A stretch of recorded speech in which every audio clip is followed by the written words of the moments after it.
அன்பார்ந்த ஞானஒளி YouTube channel நேயர்கள் அனைவருக்கும் வணக்கம். இந்த பதிவில் தனுசு ராசி லக்ன அன்பர்களுக்கு ராகு கேது நட்சத்திர சார பெயர்ச்சி பலன்கள் காணலாம்.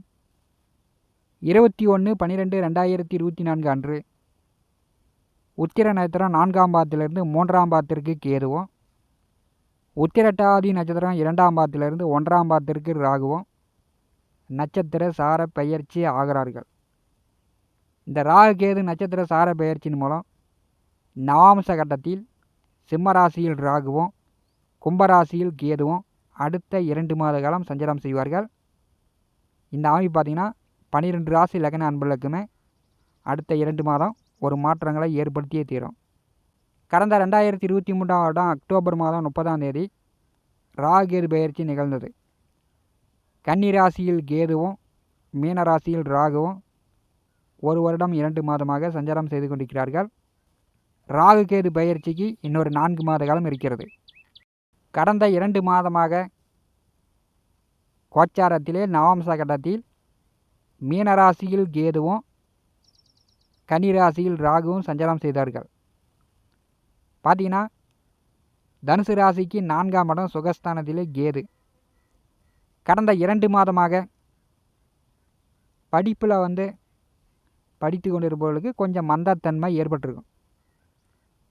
ஆடு மாடு கால்நடை கோழி இதில் பார்த்திங்கன்னா விரயங்கள் ஏற்பட்டிருக்கும், விற்கிற நிலை ஏற்பட்டிருக்கும். வீடு வண்டி வாகனம் இந்த சொத்து பத்து வழியில் செலவுகளை கொடுத்துருக்கும், அல்லது ஒரு சொத்தை விற்றுட்டு இன்னொரு இடத்துல சொத்து வாங்குற மாதிரி. கடந்த 2 மாதம் தனுசு ராசி லக்ன அன்பர்களுக்கு இந்த கேது 4ஆம் வீட்டில் வந்திருக்கும் போது சுகக்கேடு ஏற்பட்டிருக்கும். தாயாரிடம் ஒரு சிலருக்கு கருத்து வேறுபாடு வந்திருக்கும், அல்லது தாயாருக்கு நோய் நொடி தொந்தரவுகள் ஏற்பட்டிருக்கும். தனுசு ராசிக்கு 10ஆவது வீட்டிலே நவாம்ச கட்டத்தில் கன்னி ராசியிலே கடந்த 2 மாதமாக ராகு சஞ்சாரம் செய்யும்போது வண்டி வாகன தொழில் செய்து கொண்டிருப்பவர்கள், டிராவல்ஸ் செய்து கொண்டிருப்பவர்கள், கனரா வாகனங்கள், போர்வெல், லாரி இப்படி வண்டி வாகன தொழில் செய்து கொண்டிருப்பவர்களுக்கு கடந்த 2 மாதமாக தடையின்றி நல்லா வண்டி ஓடுறீங்க, நல்லா வருமானம் பார்த்துருக்கலாம். கடந்த 2 மாதமாக புதிய தொழில், புதிய வருமான சம்பாத்தியமும் தனுசு ராசி லக்ன அன்பர்களுக்கு உண்டு. அடுத்த 2 மாதம் தனுசு ராசிக்கு 3, 9ஆவது வீட்டிலே ராகு கேது நவாம்ச கட்டத்தில் சஞ்சாரம் செய்ய போகிறார்கள். 3ஆம் இடம் என்பது தைரிய வீரியஸ்தானம், புகழ் கீர்த்தியை கொடுக்கக்கூடிய ஒரு இடம். இந்த 3ஆவது வீட்டிலே கேது வரும்போது வெளியூர் வெளிநாடு தொடர்புகள் மூலம், தகவல் தொடர்புகள் மூலம் ஆதாயம் உண்டு. புதிய முயற்சிகள் கை கொடுக்கும், வெற்றி உண்டாகும். புதிய காரியங்களுக்கு முயற்சி செய்யும்போது அது உங்களுக்கு வெற்றி உண்டாகும். தனுசு ராசிக்கு 9ஆவது வீட்டிலே நவாம்ச கட்டத்தில் ராகு சஞ்சாரம் செய்வார்.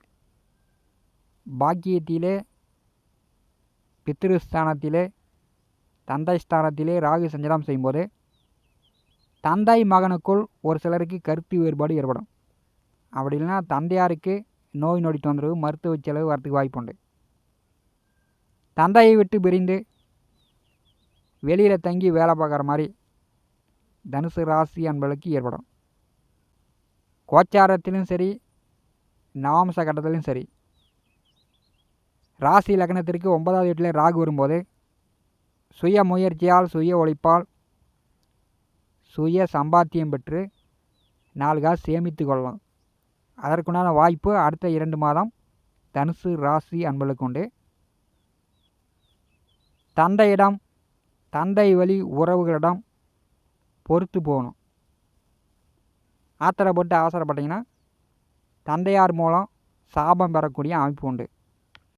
அடுத்த 2 மாதம் பணங்காசு சேமிப்பு உயரும். தங்க நகை, வெள்ளி நகை, விலை உயர்ந்த பொருள் எடுக்கலாம். வீடு மனை சொத்து நிலம் வாங்கலாம். புதிய வண்டி வாகனங்கள் வாங்கலாம். சேமிப்பு உயரும். ராகு போல கொடுப்பார் யாருமில்லை, கேது போல கெடுப்பார் யாருமில்லை என்று ஜோதிடர்கள் பழமொழி சொல்வார்கள். கோச்சாரத்திலே உங்களுக்கு ராகு கேதுவால் யோகம் பெற வேண்டுமென்றால் ராகு கேதுனுடைய உச்ச நீச்ச வீடுகள் வழிதான் பலன்கள் நடக்கும். தனுசு ராசிக்கு 12வது வீட்டிலே விருச்சிக ராசியிலே கேது உச்சம்.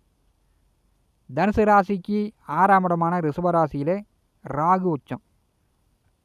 பெரும்பாலும் பார்த்தீங்கன்னா தனுசு ராசி அன்பர்களுக்கு செவ்வாய் திசையை விட ராகு திசை உங்கள் வாழ்க்கையில் அரசியலில் முன்னேற்றம், தொழில் வளர்ச்சி, 4 காசு பணம் சம்பாரித்து ஊர் உறவுகளிடம் மதிப்பு மரியாதையாக பேர் எடுத்து கொடுக்கும்.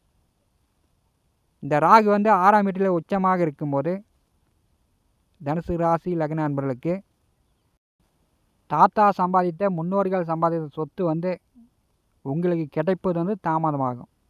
மற்றபடி உங்களுடைய சுய முயற்சியால் சுய சம்பாதித்தால் தனுசு ராசி லக்ன அன்பர்கள் முன்னேற்றம் அடையலாம். கோச்சாரத்திலே ராசி கட்டத்திலே தனுசு ராசிக்கு 3வது வீட்டிலே சனி பகவான் சஞ்சாரம் செய்கிறார். உங்களுக்கு 7 நாட்டு சனி முடிந்து ஓராண்டு காலம் கடந்து விட்டது. பெரும்பாலும் தனுசு ராசி என்பவர்களுக்கு கஷ்டங்கள் படிப்படியாக குறையுது. முன்னேற்ற காலம். உங்கள் உழைப்பின் மூலம் பணம் சம்பாதித்து நீங்கள் முன்னேற்றம் அடையலாம். செய்கின்ற தொழில் வேலை அனைத்திலும் உங்களுக்கு முன்னேற்றம் உண்டு. கோச்சாரத்திலே 3, 6, 11ஆம் வீடுகளில் சனி பகவான் வரும்போது எவ்வளோ கடன் இருந்தாலும் கடனை கட்டலாம். இழந்த பணம், காசு, சொத்து பத்து, நிலங்கள் எல்லாமே திரும்ப சம்பாதித்து மீண்டு கொண்டு வந்துடலாம்.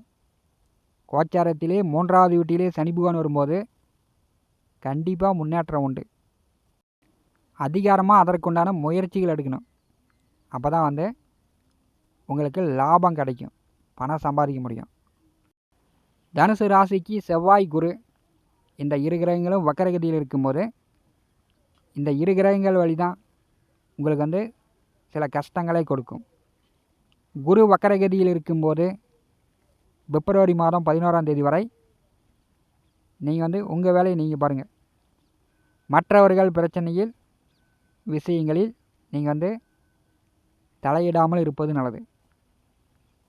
6வது வீட்டிலே குருபகவான் சஞ்சாரம் செய்யும்போது தேவையில்லாத செலவுகளை குறைத்து கொள்ளுங்கள். உடல் ஆரோக்கியத்தில் கவனம் எடுத்துக் கொள்ளுங்கள். தை மாதம் 5ஆம் தேதி 7ஆம் இடமான கலத்திரஸ்தானத்திற்கு செவ்வாய் வருகிறார். செவ்வாய் 7ஆம் இடம் வந்தாலே வாழ்க்கை துணையிடம் கருத்து மோதல்கள் வரும். தந்தை மகனுக்குள் சண்டை சச்சரவுகள் வரும். உங்கள் சொல்ல உங்கள் பையன் கேட்க மாட்டார். தந்தை மகனுக்குள் சண்டை சச்சரவு இல்லாமல் பார்த்துக்கணும். கோவமாக வரும், ஆத்திரமாக இருக்கும். அதனால் அவசரப்படாமல் பொறுமையாக இருக்கணும். 7வது வீட்டிலே செவ்வாய் வக்கரகதியில் பின்னோக்கி வரும்போது பெரும்பாலும் பல்வலி, கை கால் மூட்டு எலும்பு முதுகு வலி, உடலில் வலி வேதனையும் வரத்துக்கு வாய்ப்பு உண்டு. உடனே மருந்து மாத்திரை எடுத்துக்கொள்ளுங்கள். செவ்வாய் அப்படின்னாலே இரத்த காயங்களை பார்க்காமல் விடமாட்டார். அப்படி இல்லைன்னா மூக்கு, தொண்டை, சளி, இருமல் இப்படி ஏற்படுத்தி ஒரே இரத்த கவுலாக அடிக்கும். செவ்வாய் அப்படின்னாலே இரத்தம் சார்ந்த பிரச்சனையை உண்டாக்கி விடுவார். காயம் இல்லாமல் தனுசு ராசி அன்பர்கள் பார்த்து கொள்ளுங்கள்.